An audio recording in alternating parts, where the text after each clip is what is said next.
같이 보실 말씀 누가복음 24장 30절부터 35절입니다. 같이 한번 읽겠습니다. 그들과 함께 음식 잡수실 때에 떡을 가지사 축사하시고 떼어 그들에게 주시니 그들의 눈이 밝아져 구인 줄 알아보더니 예수는 그들에게 보이지 아니하시는지라. 그들이 서로 말하되 길에서 우리에게 말씀하시고 우리에게 성경을 풀어주실 때에 우리 속에서 마음이 뜨겁지 아니하더냐 하고 곧 그때로 일어나 예루살렘에 돌아가 보니 11 제자 및 그들과 함께한 자들이 모여 있어 말하기를 주께서 과연 살아나시고 시몬에게 보이셨다 하는지라. 두 사람도 길에서 된 일과 예수께서 떡을 떼심으로 자기들에게 알려주신 것을 말하더라. 아멘. 할렐루야. 저는 여러분과 함께 다시 뜨거워지는 마음이라고 하는 제목으로 말씀을 나누겠습니다. 예수님께서 부활하신 후에 예루살렘엔 여러 가지 소문들이 만연했습니다. 여러분, 어떤 사건이 하나 일어나면 여러 가지 소문들이 일어나게 되어 있습니다. 각가지 추측성 그런 소문들이 일어나게 되는데, 이 예루살렘엔 예수님께서 부활하셨다라고 하는 그와 같은 소문들도 있었고, 또 그것을 확인하는 제자들도 있었고, 여러 가지 일들이 일어나고 있었어요. 그런데 그 예루살렘을 떠나서 이제 엠마오로 가는 두 제자가 있었습니다. 이 제자들이 엠마오로 가는 중에 예수님과 동행하게 됩니다. 예수님께서 그들 속에 섞이면서 말씀을 나누게 되고, 그리고 또 그들이 그런 말씀을 예수님과 나누는 가운데 예수님께서 책망도 하시고, 그러시면서 예수님은 더 가려고 하는데 날이 어두워졌기 때문에 그 제자가 함께 유하십시다라고 하는 말을 듣고 어느 유하는 장소에 들어가셔서 거기서 이제 떡을 떼시는, 음식을 같이 나누는 장면이 오늘 본문부터의 이야기입니다. 이 본문을 여러분과 같이 보면서 몇 가지 좀 나누고 싶은 말씀은, 첫 번째가 이 절망의 길을 이 제자들은 걷고 있었다는 거예요. 두 제자의 그 엠마오로 가는 길은 소망이 없는 길입니다. 낙담된 길이고, 그리고 그들의 마음속에는 이 예수님을 따랐었지만, 믿고 따랐었지만 하나의 종교 지도자로서 이 땅을 떠난 종교 지도자로 전락하는 그런 것을 그들은 보았기 때문에 그들의 마음은 말할 수 없는 실망감과 절망을 가지고 그렇게 엠마오로 가던 길이었다고 하는 것이에요. 그 엠마오로 가는 길의 상징은 바로 그런 모습이죠. 여러분, 우리 인생을 때론 길로 비유하기도 합니다. 고난의 길이기도 하고, 때론 절망의 길이기도 하고, 무거운 짐을 지고 가는 길이기도 합니다. 아무도 피할 수가 없어요. 엠마오로 가던 이 두 제자가 겪었던 마음의 혼란스러움과 절망스러움과 실패감의 마음은 오늘 우리 성도님들의 삶 속에서도 여전히 등장하고 있는 그런 모습이에요. 아무도 그것을 피할 수가 없습니다. 전도서 3장 4절에는 울 때가 있고 웃을 때가 있으며 슬퍼할 때가 있고 춤출 때가 있으며라고 말하고 있습니다. 인간이 이 땅에 살면서 그 과정들은 아무도 피할 수가 없어요. 하물며 예수 믿는 사람들까지도 이것은 피할 수가 없어요. 예수 믿고 나서 하나님의 자녀가 된 다음에 이 땅을 살아가면서 여전히 세상 사람들이 겪는 것을 다 겪습니다. 피할 수가 없어요. 예수님께서도 세상에서 너희가 환난을 당하나 담대하라고 말씀하셨습니다. 환난을 당하는 삶이 예수 믿는 사람들에게도 있는 거예요. 이렇게 예수님을 잘 믿고 잘 섬기고 또 교회 생활도 열심히 하는데 왜 이런 고난이 다가올까? 왜 이런 어려움을 만날까? 라고 하는 질문들을 여러분 던지게 됩니다. 조금 더 이상한 것이 아니에요. 그런 것이 다가오는 거예요. 중요한 것은 우리가 예수 믿은 축복이라고 하는 것은 우리가 어떤 일을 만났을 때 그것을 해석하는 방법이 달라진다는 거예요. 해석의 방향이 달라진다는 거예요.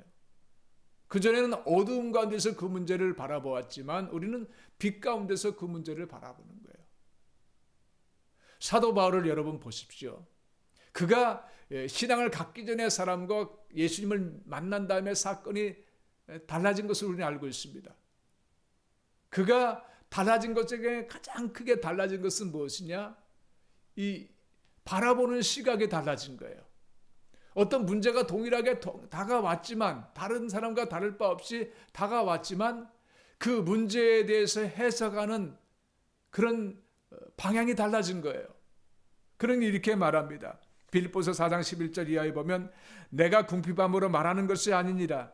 어떠한 형편에서든지 나는 자족하기를 배웠노니 나는 비천에 처할 줄도 알고 풍부에 처할 줄도 알아.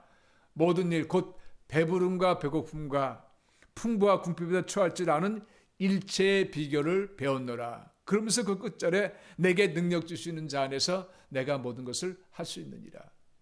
이 사도 바울조차도 궁핍 가운데 처할 때도 있었다는 거예요. 배부를 때도 있었지만 배고픔도 경험하게 되었다는 거예요. 풍부에 처한 때도 있었지만 궁핍에 처하는 때도 있었다는 거예요. 그러니까 신앙생활을 하면서 세상 사람들이 겪는 그런 일반적인 과정을 다 사도 바울은 겪었다는 거예요. 그럼에도 불구하고 그는 한 가지 다른 것은 거기에 자족하는 그런 마음을 갖게 됐다는 거예요. 그래서 여러분, 예수 믿고 나서 우리가 누리는 말할 수 없는 축복입니다. 똑같은 일을 우리는 경험하지만 그럼에도 불구하고 예수 믿는 사람의 그 마음, 생각은 그 일을 바라보는 시각이 다른 거예요.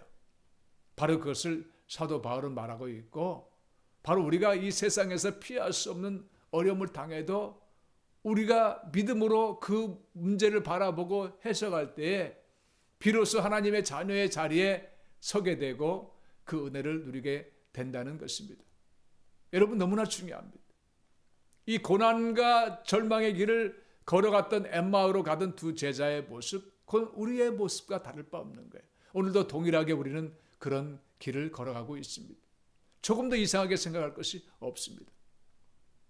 두 번째로 보고 싶은 것은 그 길을 예수님께서 동행하셨다는 거예요.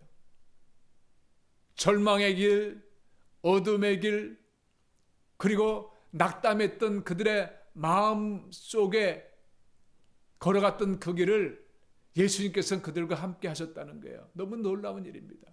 15절에 이 말씀이 있습니다. 그들이 서로 이야기하며 문의할 때에 예수께서 가까이 이르러 그들과 동행하시나 그들의 눈이 가리워져서 그인지를 알아보지 못하거늘. 여러분, 여기서 왜 못 알아봤을까 질문이 생기지 않습니까? 우린 그것을 어찌 보면 편견, 선입견이라고 하는 그런 울타리 속에 있으면 이중성을 갖고 있는 것이죠. 내가 나의 입장에서 보면 그것이 나의 확신이고 분명한 의견이지만 다른 사람이 볼 때는 편견으로 보일 때가 있어요. 한쪽으로 치우친 잘못된 편견으로 볼 수가 있어요. 그러니까 이 편견이라고 하는 그 자체는 넓은 의미에서 보면 이중성을 갖고 있는 거예요. 내가 보는 관점과 다른 사람이 보는 판단하는 관점이 다를 수가 있다는 것이죠. 이 두 제자에게도 그런 확고한 어떤 편견이 있었어요. 그것은 뭐냐 하면 예수님께서 부활하셨다는 소식을 접했지만 그들은 보지 못했어요. 하나의 소문으로 그들은 알고 있었습니다. 그러니까 예수님께서 부활하지 않으셨다고 하는 그런 마음이 그들 마음속에 확고하게 자리 잡아 있었기 때문에 그 주위에서 지금 일어나는 것에 대해서 오늘 본문, 제가 읽어드렸던 본문처럼 예수님께서 함께 동행하심에도 불구하고 예수님이 그 예수님이라고 하는 것으로 그들은 인식하지 못했다는 거예요. 여러분, 이런 일은 우리의 삶 속에 얼마든지 일어납니다. 제가 오래전에 이런 일을 경험했습니다. 이제 기도원의 학생부 수련회를 이제 인도하고 돌아오는 길에 한 3박 4일 끝나고 돌아왔는데 집에 왔는데 바깥에 이제 어느 아줌마가 나와서 이제 저를 마중하는 거예요. 좀 이상하더라고요. 좀 낯설고 머리를 좀 달리했는데 완전히 다른 사람이 된 아내의 모습이었어요. 처음에 저는 굉장히 낯설어했습니다. 만약에 다른 지역에서 만났더라면 아마 제가 지나쳤을 거예요. 그런 것이 아닌가 하는 생각이 좀 듭니다. 머리 하나 바꿔도 사람이 얼굴이 달라지게 보이거든요. 아마 그 당시에 예수님께서 파마를 하셨는지 저는 잘 모르겠습니다. 그러나 제자들은 그를 알아보지 못했어요. 근데 31절에 가서 보면 그들의 눈이 밝아져라고 그렇게 표현되어 있거든요. 아마도 이것은 그들의 가지고 있는 어떤 관념이 예수님께서 부활하지 않으셨다, 지금 돌아가셔서 무덤에 계시다고 하는 그런 관념, 일반적인 상식의 생각으로 꽉 차 있었기 때문에 전혀 옆에 계신 분들이 부활하셔서 새로 오신 예수님이라는 생각을 전혀 할 수 없었다는 거예요. 그런 생각을 아예 차단시켜 버렸다는 거예요. 여러분, 그렇습니다. 우리 신앙생활에도 우리가 예수님이 함께 하심에도 불구하고 우리의 편견이, 잘못된 생각이, 즉 나의 감정과 나의 생활 패턴이 예수님께서 함께 하시겠다는 그 약속의 말씀을 인식하지 못하고 산다는 거예요.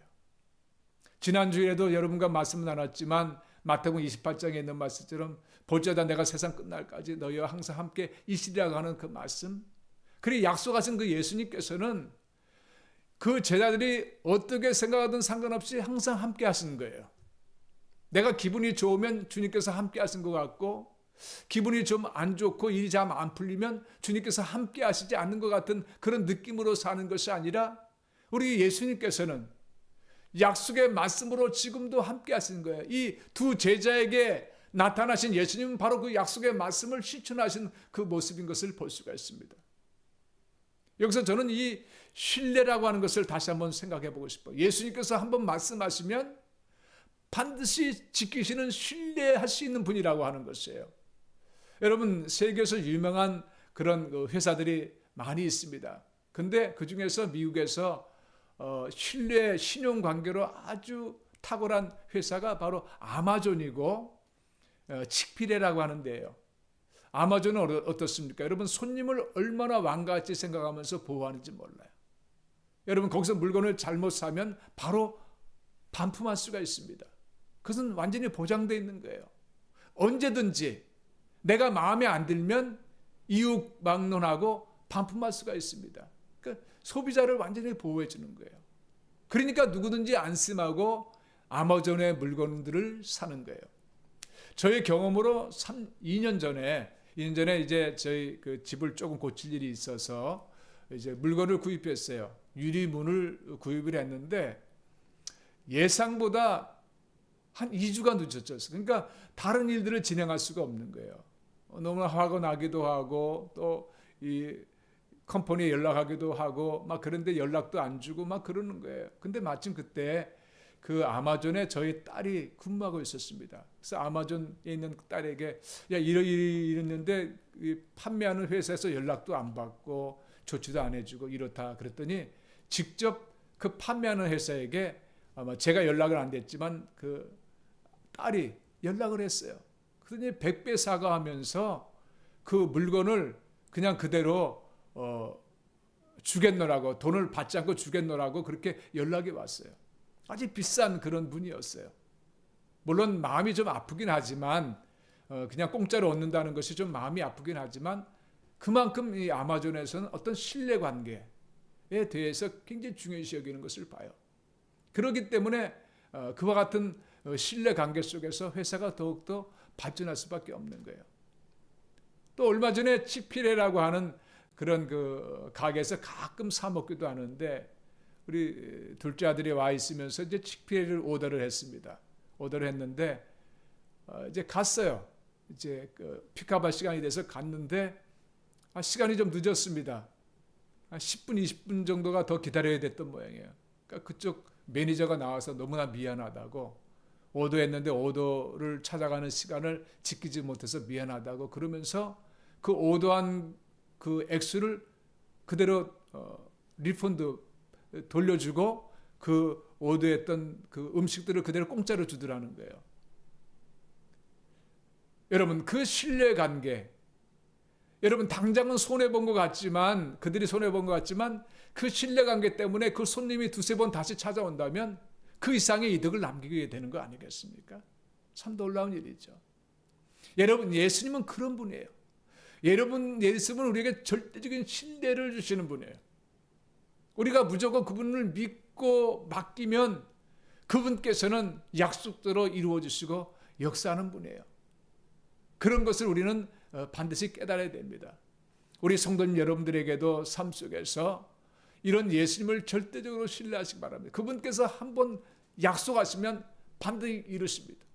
예수님께서 돌아가시고 3일 만에 부활하시겠다는 그 약속의 말씀대로 부활하셨고, 그리고 세상 끝날까지 함께 하시겠다는 말씀처럼 예수님께서는 제자들이 인정하든 인정하지 아니하든, 인식하든 인식하지 아니하든 그 자리에 함께 하셨다는 거예요. 여러분, 이 말씀 우리에게도 동일하게 적용됩니다. 예수님께서 이 자리에 우리와 함께 하십니다.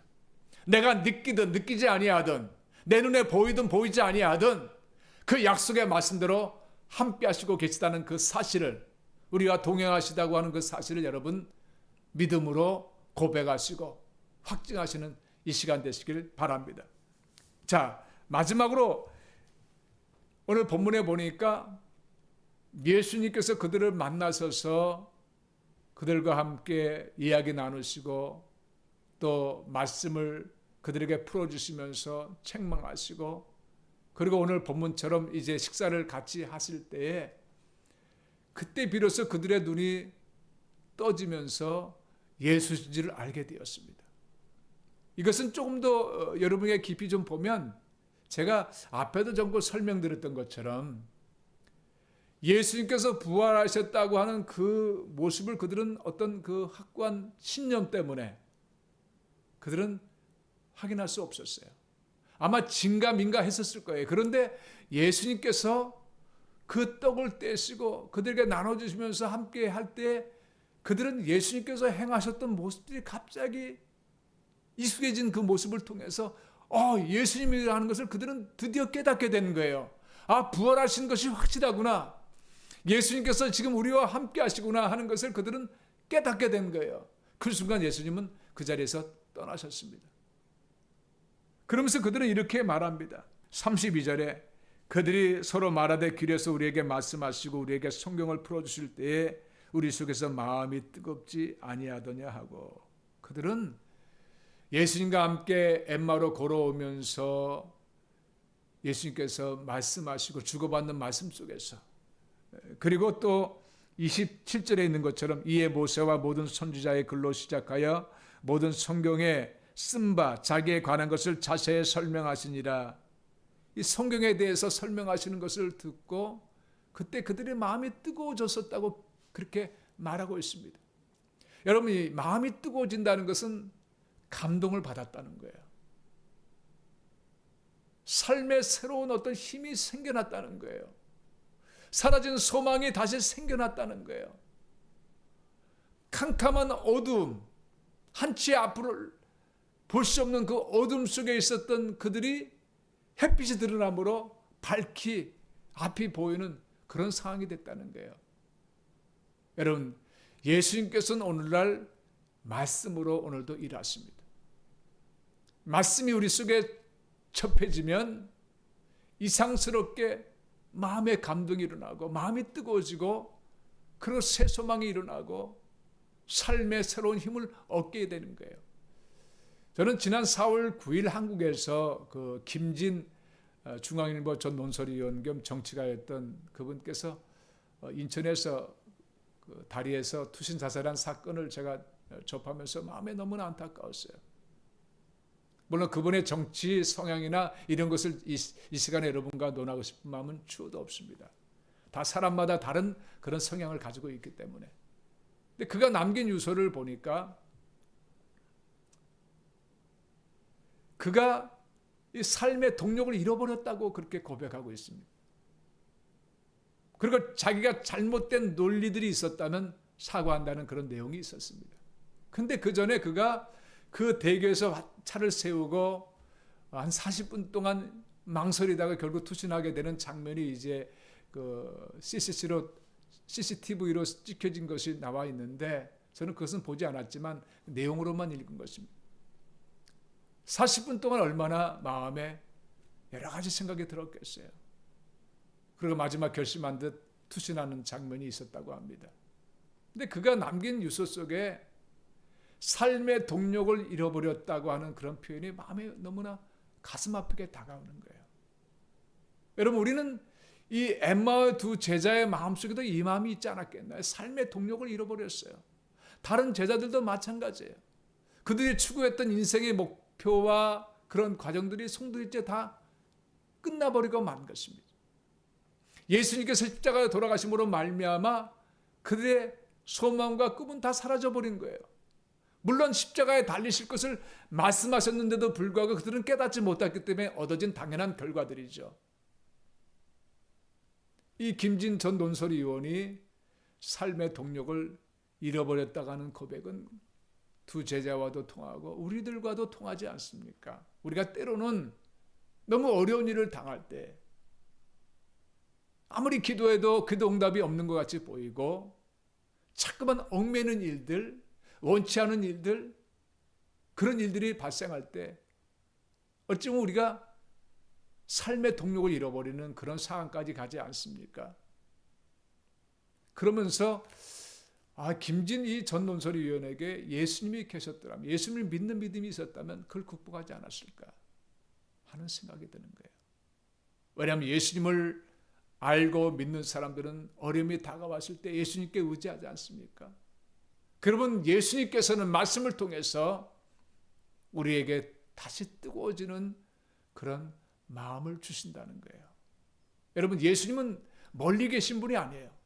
예수님이 우리와 함께 동행하신다고 하는 의미는 여러분 아주 깊은 의미가 있습니다. 그것은 내가 그냥 피상적으로 예수님께서 함께 하신다라고 하는 말로 끝나는 것이 아니고 나의 삶에 개입해 주셔서 나의 마음에 동력을 주시는 분이에요. 뜨거운 마음을 주시는 분이에요. 삶에 힘을 얻게 하시고 또 아무리 절망적인 환경 속에 놓여 있다 할지라도 다시 일어설 수 있는 그런 은혜를 주시는 분이에요. 그래서 예수님을 이 마지막 세대는 더욱더 필요한 세대라고 하는 것을 더욱더 느끼게 됩니다.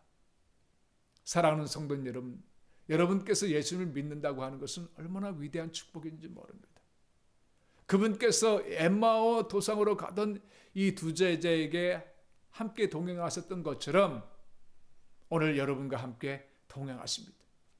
여러분들이 인식하든 인식하지 아니하든 인정하든 인정하지 아니하든 예수님께서는 그 자리에 함께 하십니다. 이 예배에 함께 하시고 여러분의 삶 속에 함께 하십니다. 그러므로 우리 성도님들 그런 은혜를 충만하게 누리시기를 주님의 이름으로 축원드립니다. 말씀을 마치겠습니다. 이 본문에 보면 이 두 제자가 바로 33절에 놀라운 표현을 합니다. 곧 그때로 일어나 예루살렘에 돌아가 보니 그들은 식사를 마쳤는지 또는 뭐 중간인지 잘 모르겠어요. 근데 그 자리에 예수님은 이미 사라지셨고 그 자리에 일어나서 예루살렘으로 돌아갔다는 거예요. 엠마로 가던 그들의 행선지를 바꿔서 원 위치로 돌아갔다는 거예요. 여러분, 여기에 중요한 의미가 있습니다. 우리가 삶에 어수선하고 절망의 길을 걸어가던 우리들에게 예수님께서 말씀으로 임하시고 말씀의 옷을 입고 우리 가운데 역사하실 때 우리는 내가 있어야 될 장소를, 자리를 다시 회복하게 된다는 거예요. 조금 다른 면에서 보면 여러분들이 있는 곳에서 불평하고 원망하고 나 이걸 떠나고 싶어.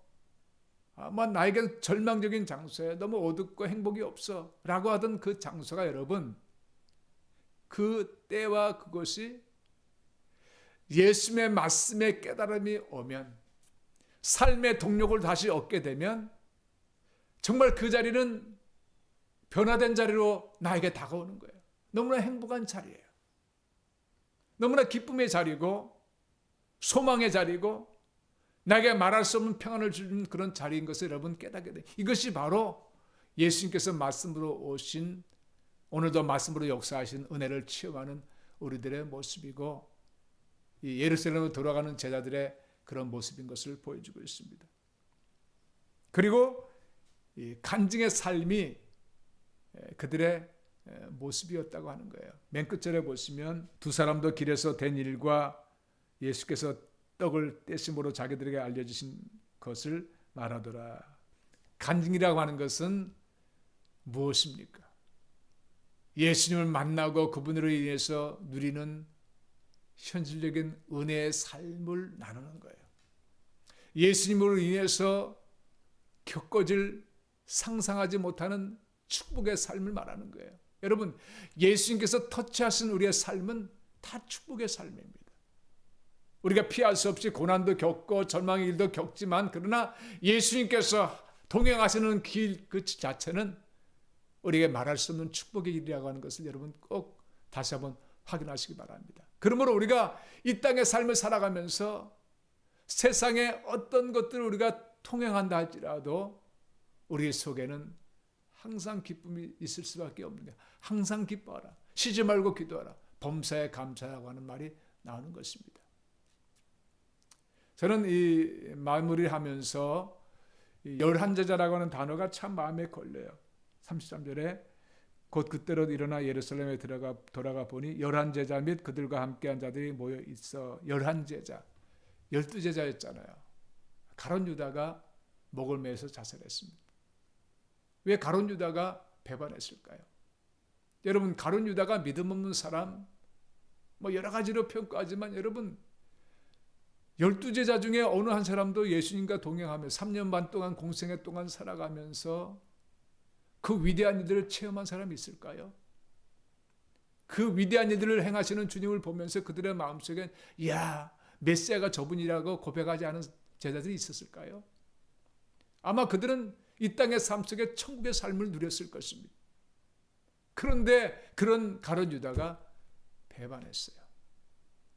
여러 가지로 우리가 논할 수 있겠지만 누가복음 22장 3절에 보면 12 중에 하나인 가룟이라 부르는 유다에게 사탄이 들어가니, 여기 사탄이 들어가니 를 여러 가지로 해석하지만 중요한 것은 이 사탄이 믿는 자들에게 계속해서 실족시키기 위해서 속이고 옆에서 삥삥 돈다는 거예요.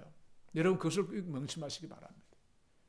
아무리 믿음이 좋은 사람도 환경을 통해서 우리를 시험에 들게 만듭니다. 사탄의 역사예요. 사탄은 속입니다. 우리가 실족해서 하나님 나라에 들어가지 못하게 만듭니다. 지금도 마찬가지. 이거 여러분 꼭 명심하셔야 됩니다.